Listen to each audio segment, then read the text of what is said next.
Assalamualaikum warahmatullahi wabarakatuh. Perkenalkan, saya Marioto selaku Ketua Gapoktan Restu Jaya, Gabungan Kelompok Tani Restu Jaya. Gapoktan Restu Jaya atau rekan-rekan kelompok tani bukan mengarah ke padi saja, juga ada sistem pertanian terpadu yaitu ikan, terus maggot. Itu selalu bersama karena sistem kita adalah komunikasi dan koordinasi, sehingga gotong royong itu akhirnya terlahir.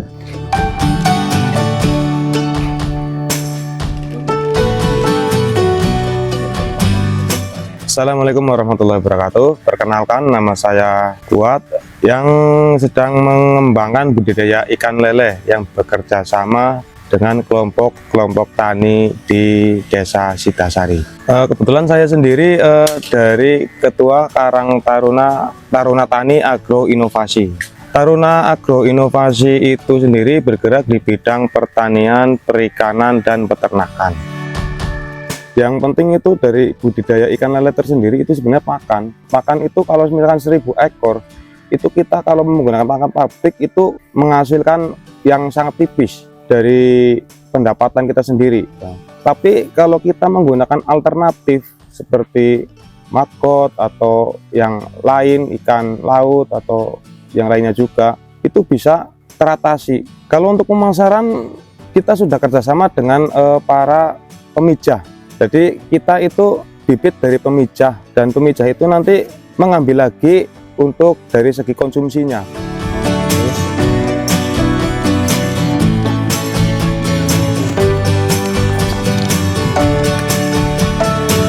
Oke, bismillahirrahmanirrahim. Assalamualaikum warahmatullahi wabarakatuh. Perkenalkan, nama saya Sukirno, biasa akrab dipanggil dengan Ino. Kebetulan saya selaku Ketua Kelompok Tani Kaung Kencana di bawah Gabungan Kelompok Tani Restu Jaya Desa Sidasari, dan juga sebagai anggota Kelompok Taruna Tani Agro Inovasi, di mana pada kelompok tani kami itu sedang mengadakan beberapa kegiatan. Salah satunya kegiatan yang kami itu adalah di kegiatan sektor pangan, khususnya padi. Terus yang kedua, kita berkolaborasi dengan kelompok agro inovasi juga, dan juga kelompok wanita tani, di mana kelompok wanita tani juga dalam pengembangan hortikultura. Sedangkan di agro inovasi pengembangannya adalah di bidang perikanan dan juga budidaya maggot.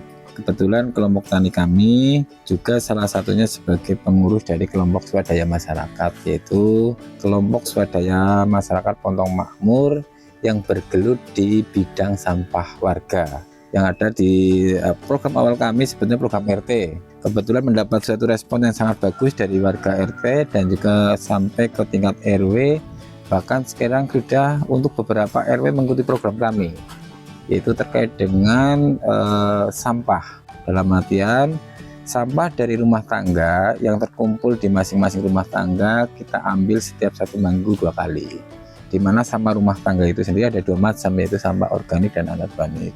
Untuk sampah anorganik kita pilah, di mana ada beberapa yang mungkin bisa kita manfaatkan dan juga masih ada yang bisa kita jual. Dan untuk sampah organiknya, yaitu terutama di limbah dapur, kita punya pemikiran bagaimana untuk pemanfaatan untuk limbah dapur, di mana limbah dapur itu sendiri, karena kebetulan salah satunya limbah dapur itu bisa dimanfaatkan sebagai pakan dari maggot itu sendiri. Akhirnya kita melirik untuk budidaya maggot. Yang awalnya kita budidaya maggot itu hanya untuk pemenuhan kebutuhan untuk kegiatan ayam yang kita pelihara, ikan yang kita pelihara. Dengan kita bekerja sama, berkolaborasi dengan kelompok taruna tani, terutama di bidang untuk budidaya ikan lele, kita lebih konsen untuk meningkatkan jumlah maggot yang kita budidayakan. Yang awalnya kita hanya membudidayakan hanya maksimal 10-20 gram dari telur maggot, kita budidayakan dari 10-20 kita mendapatkan sekitar hampir di kisaran 15-20 kilo maggot. Itu untuk kebutuhan kita sendiri awalnya. Dengan seiring dari kebutuhan untuk perikanan, kebetulan salah satunya kandungan proteinnya ada di maggot itu lumayan tinggi, di kisaran antara 30-40%.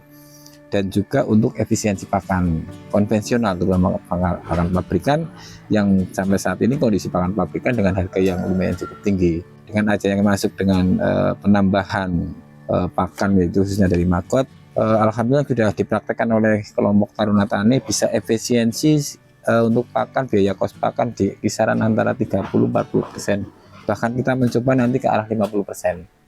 Untuk pemasaran Makot kita sampai saat ini masih dalam satu bendera, dalam arti bendera kelompok, di mana dari kita untuk kita, maksudnya dari kita untuk kita, dari kelompok yang produksi atau membudidayakan Makot untuk kelompok yang lain, maksudnya bekerja sama di situ. Jadi akan terjadi suatu hubungan timbal balik, dalam artian di sisi lain ada kelompok yang membutuhkan terutama di bidang pakan, kita salah satunya di pihak kelompok tani dan juga kelompok swadaya masyarakat yang mengurusi sampah organik dan anorganik.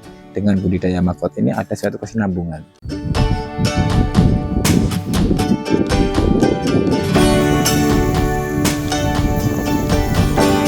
Dengan adanya pengembangan pertanian ikan, kemudian tani Makot dan sebagainya, ada penambahan ekonomi tambahan. Taruhlah dalam 2 minggu atau setengah bulan itu bisa memanen sekitar ada minimal 50 kilo. 50 kilo kali Rp7.000, sekitar Rp350.000, itu 1 atau setengah bulan pendapatan kelompok tani yang khusus Makot. Belum lagi yang ikan lele. Rekan-rekan dan teman-teman kelompok tani, yuk kita kembangkan, jangan orang tua saja tapi kawula muda, seperti bahasanya yaitu petani milenial. Dengan siapa lagi kalau bukan kita untuk mengembangkan pertanian tersebut, Makot, lele, dan yang lain-lain. Demi apa? Demi masyarakat. Demi apa? Demi Indonesia, demi keluarga, dan demi kita sendiri.